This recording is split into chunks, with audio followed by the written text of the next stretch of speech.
Eastern College believe that the best education is elective education inscribed in a culture of excellence, freedom, and relevance.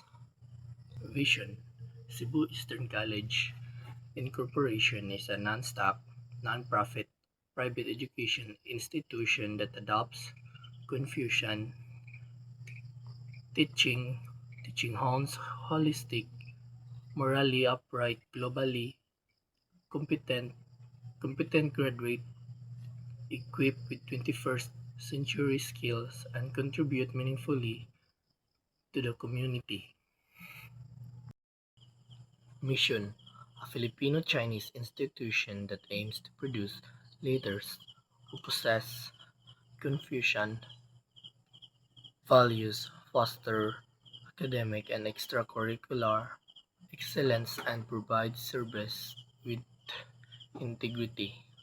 The Cebu Eastern College Incorporation aims to develop academically excellent, morally upright, and competent learners grounded in Confucian values who pursue harmony, integrity, and lifelong learning.